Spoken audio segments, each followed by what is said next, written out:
Jamais vu. Je vois cette onction qui va vous amener dans vos entreprises à vivre le surnaturel. L'onction de l'arrière-saison, elle sera différente parce qu'elle ne touchera pas simplement le domaine de guérison des malades, des aveugles, non. Plan. On va avoir des hommes capables d'arrêter la pluie dans des régions capables d'appeler la pluie. On va avoir des personnes qui déclarent. Ces miracles qu'on a vus de manière sporadique dans les Écritures deviendront communs. Il y a des régions qui seront frappées dans la famine, de la famine. Dieu va te dire, va être mon témoin dans cette région. Et le témoignage ne sera pas de commencer par dire, Jésus-Christ est mort pour vous. Ça sera de dire, voilà 3 ans qu'il n'y a pas de pluie. L'Esprit du Seigneur m'a conduit vers vous. Il pleut et la pluie va tomber. Et le cœur des gens sera disposé et tu annonceras l'évangile. L'onction de Dieu qui arrive sera multidimensionnelle. Voilà ce que l'Esprit m'a dit. Elle va nous permettre de toucher les 12 portes d'influence. L'évangile va rentrer dans le monde de la politique, dans le monde.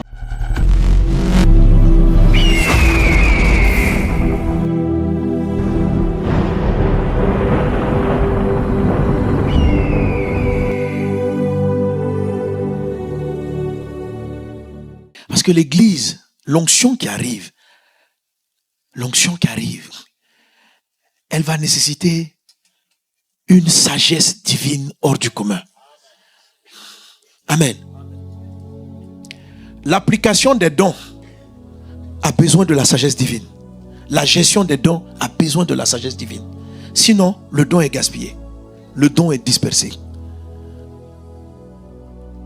La petite note négative dans l'histoire d'Azusa Street, c'est que l'histoire dans la ville même, c'est vrai que ça a été une bénédiction pour le monde entier. Mais ce n'est pas fini comme on l'aurait souhaité.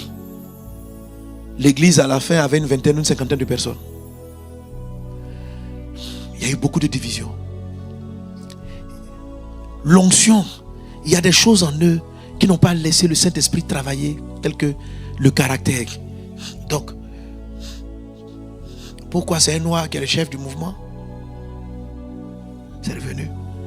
L'argent, l'amour de l'argent. Il y a une des dames qui travaille avec lui. Ils se sont disputés. Parce que quand le ministère devenait puissant, le ministère grandissait. Ils ont créé un journal qui était distribué dans presque tous les États-Unis, qui partait même en dehors des États-Unis. Et vous savez donc à l'époque, il faut l'adresse précise des personnes. Et c'était des listes. Voilà. Et puis on partait le livrer à la maison. Donc la femme laquelle s'est fâchée. Parce que son père spirituel, Charles Parham, à un moment donné, il est venu dire pourquoi est-ce qu'il ne faut pas ce que la loi, parce qu'il y avait une loi qui était sortie à l'époque qui disait que dans les églises, les noirs doivent prier avec les blancs. Il faut des églises pour noirs, il faut des églises pour blancs, il ne faut pas mélanger. Donc lui, il croyait en cette doctrine, il voulait respecter cette loi. Or, Simou, lui, il disait que non. Dans l'esprit de Dieu, il n'y a pas de race. Ce qui est vrai. Mais donc, l'autre était un peu son père spirituel. Ils se sont battus sur cette idée-là. Bref, ça a cassé le mouvement. La dame qui gérait toutes les adresses, elle a pris les adresses et elle a fui. Donc, il ne pouvait plus envoyer ses journaux. Il ne pouvait plus les distribuer. Elle est partie avec les adresses. Il a tout fait, des procès, etc. etc. Bref. J'ai dit, mais Seigneur, qu'est-ce qui s'est passé? Parce que moi, je lis beaucoup les histoires de l'église. Et c'est un temps, l'Esprit m'a dit, il a dit, vous tous, environnés d'une si grande nuée de témoins, rejetez tout fardeau. Et la nuée des témoins, ce sont les anciens. La nuée des témoins, ce n'est pas les anges. C'est Hébreux 12, 1. Mais ça vient de Hébreux 11, qui parle des héros de la foi. Puis on dit, environné de tous ces gens-là qui ont fait des exploits. Il dit, rejetons tout fardeau.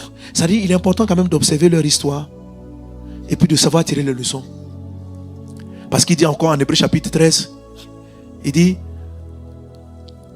de suivre, il parle par rapport à ceux qui nous ont conduits, et puis il dit, d'imiter leur foi. De regarder comment ils ont fini et d'imiter leur foi. Alléluia. D'imiter leur foi, ça ne veut pas dire forcément imiter leur vie. Parce que quelquefois, il y en a qui ont mal fini. Donc leur vie n'est pas forcément à imiter. Mais au moins la foi, la prière qu'ils ont manifestée pour recevoir l'onction, soit au moins on peut copier ça. Alléluia. Gloire à Dieu. Voilà, il faut qu'une personne soit un modèle pour qu'on te dise imite sa vie. L'apôtre Paul dit, imitez-moi comme j'imite le Christ. Mais ici, on dit, souvenez-vous de vos conducteurs qui vous annonçaient la parole de Dieu. Considérez quelle a été la fin de leur vie. Et ce qu'il faut copier, c'est leur foi. Si quelqu'un, Dieu a fait des exploits avec lui, c'est qu'il a une foi particulière. Mais sa vie n'est pas toujours à copier. Mais au moins sa foi, elle est à copier. Donc, c'est la foi qu'on imite. Amen. Mais quand on a des hommes qui ont une éthique de vie, comme l'apôtre Paul, manifestant le fruit de l'esprit, là, imite-les carrément. Alléluia. Est-ce que quelqu'un est avec moi? Quelqu'un avec moi? Donnez-moi amen à Jésus. Donnez-moi amen à Jésus. Donc il nous faut de la sagesse. La Bible dit dans le livre de 1 Corinthiens chapitre 2. Tu peux afficher ça, 1 Corinthiens chapitre 2. Je crois verset 5, non? Commençons au verset 4. Il dit, et ma parole et ma prédication ne reposaient pas sur les discours persuasifs de la sagesse, mais sur une démonstration d'esprit et de puissance. Amen. Afin que votre foi fût fondée non sur la sagesse des hommes, mais sur la puissance de Dieu. On continue. Afin que cependant, c'est une sagesse que nous prêchons parmi les parfaits. Sagesse qui n'est pas de ce siècle, ni des chefs de ce siècle qui vont être anéantis. Nous prêchons la sagesse de Dieu, mystérieuse et cachée. Pendant que je prêche, est-ce que tu sais que tu es en train d'être téléchargé? Tu reçois un téléchargement de sagesse divine. Oui, quand l'onction va descendre, elle va d'abord établir pour nous enseigner et poser le fondement de la sagesse qui peut accueillir cette onction, le récipient qui va accueillir la pluie. Dans l'attente, nous sommes en train de bâtir de la sagesse. Et c'est là que je vais arriver demain. Je vais comprendre pourquoi il te faut être un disciple. Sans discipline, tu vas perdre l'onction. Sans discipline, tu n'es pas prêt à recevoir cette puissance. Donc il y a des prérequis dans l'attente, des choses à mettre en place. La pluie va venir, que tu sois prêt ou pas. Mais il ne faudrait pas, peut-être même qu'elle est déjà tombée sur des générations passées, mais qui n'ont pas eu la sagesse, la discipline qu'il fallait pour traiter avec. Peut-être même que la pluie est déjà tombée. La pluie de Pentecôte est revenue. Elle était tombée à la Pentecôte sur les apôtres. Elle a dû revenir à Azusa. Sinon elle était déjà venue. Mais les gens la perdent avec le temps.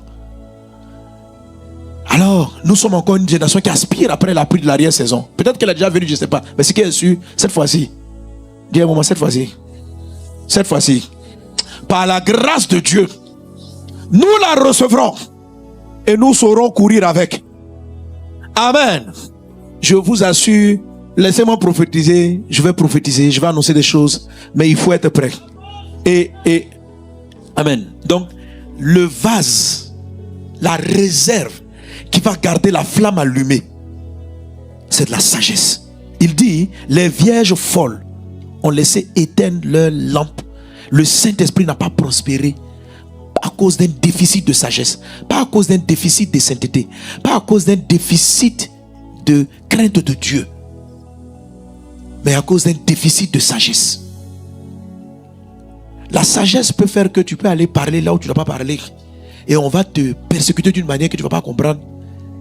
Alléluia. Gloire à Dieu. Reviens sur 1 Corinthiens 2. Il dit, cette sagesse mystérieuse et cachée que Dieu avant les siècles avait destinée pour notre gloire. Il y a une sagesse que Dieu a destinée pour notre gloire.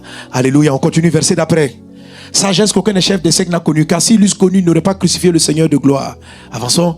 Mais comme il est écrit, ce sont des choses que l'œil n'a pas vues, ce sont que l'oreille n'a point entendues, qui ne sont point montées au cœur de l'homme, des choses que Dieu a préparées pour ceux qui l'aiment. Le temps arrive où on va avoir des gens encore plus sages que Daniel. L'épouse de Nebuchadnezzar, la mère de Belshazzar, a dit, on a vu chez lui des lumières, on a vu chez lui une connaissance comme on n'a jamais vu. Je vois cette onction qui va vous amener dans vos entreprises à vivre le surnaturel. L'onction de l'arrière-saison, elle sera différente parce qu'elle ne touchera pas simplement le domaine de guérison des malades, des aveugles. Non, elle rentre en entreprise, elle fait des miracles en entreprise, elle fait pousser des plants. On va avoir des hommes capables d'arrêter la pluie dans des régions capables d'appeler la pluie. On va avoir des personnes qui déclarent, ces miracles qu'on a vus de manière sporadique dans les Écritures deviendront communs. Il y a des régions qui seront frappées dans la famine, de la famine. Dieu va te dire, va être mon témoin dans cette région. Et le témoignage ne sera pas de commencer par dire, Jésus-Christ est mort pour vous. Ça sera de dire, voilà 3 ans qu'il n'y a pas de pluie. L'Esprit du Seigneur m'a conduit vers vous. Il pleut et la pluie va tomber. Et le cœur des gens sera disposé et tu annonceras l'évangile. L'onction de Dieu qui arrive sera multidimensionnelle. Celle qu'on avait avec les apôtres, les disciples, elle était là pour chercher et sauver ceux, qui étaient perdus. C'est-à-dire, elle nous guérissait, elle nous ramenait au salut. Mais la puissance qui arrive va ramener les pluies perdues, les plantations perdues, les choses perdues. Voilà ce que l'Esprit m'a dit. Elle va nous permettre de toucher les 12 portes d'influence. L'évangile va rentrer dans le monde de la politique, dans le monde de l'agriculture, dans tous les domaines. C'est une onction qui va donner dans tous les domaines. On aura des hommes d'une sagesse hors du commun, dans le domaine de l'informatique, dans le domaine des sciences. Des personnes qui vont se retrouver devant des malades, des médecins d'une onction extraordinaire. Sans scanner, quand le scanner ne dira rien, il recevra une parole de connaissance et il dira, la maladie est exactement ici, voici ce dont souffre la personne. Les médecins vont venir vérifier et ils diront, c'est exactement cela. Cela est sur le point d'arriver. Tu reçois cela dans le nom de Jésus. Tu reçois cela dans le nom de Jésus. Qui est prêt pour cette onction? Qui est prêt pour cette onction? Elle arrive. Alléluia. Pourquoi je parle de cette discipline à cause de ces deux passages? Premièrement, Proverbe chapitre 9 verset 1. On parle de sagesse. Il dit que la sagesse de Dieu, pas celle des hommes, celle dont nous parlons, elle est cachée. Les hommes de ce monde ne la connaissent pas. La sagesse a bâti sa maison. Elle a taillé ses 7 colonnes. La sagesse a 7 colonnes. Pas 8, pas 9, pas 3, mais 7. Amen. Demain, je vais garder ça totalement dans le fond, constamment, pour que vous ayez l'image de la maison de la sagesse, avec les 7 colonnes. Alléluia. Et pendant que je vais prophétiser et prêcher, ces choses-là vont être déposées dans nos vies, par la grâce de Dieu. Alléluia. Je vais dire des choses pratiques qu'il faut faire maintenant. Aujourd'hui, j'étais dans le prophétique pour annoncer ce qui arrive. Alléluia. Mais maintenant, il est dit, le paysan attend patiemment. Les apôtres, dans l'attente du Saint-Esprit, se sont réorganisés. Ils ont remplacé Judas. Ils ont mis les choses en place. Ils ont mis de l'ordre. Et ils attendaient. Ils priaient. Ils attendaient. Et le Saint-Esprit est venu. Et ils sont devenus ses témoins. Mais c'était la première pluie. La deuxième est en train de venir. Et elle est dans un vase de sagesse. Dans un vase de sagesse. C'est quelle sagesse? La divine. Laquelle? Celle dont il est question dans 1 Corinthiens chapitre 2. La sagesse que Dieu a mis en réserve pour ceux qui l'aiment. Ceux qu'il a destinés dans les temps de la fin, mystérieux et cachés, qu'il a mis à part pour ceux qui l'aiment, qu'il a destinés pour leur gloire. Cette sagesse-là va se révéler. Mais comment on saura qu'elle est là? Comment elle se déploie? Elle a 7 colonnes, nous dit l'Écriture. C'est quoi les 7 colonnes? On va les voir. Ésaïe chapitre 11 verset 2 parle de l'Esprit de Dieu.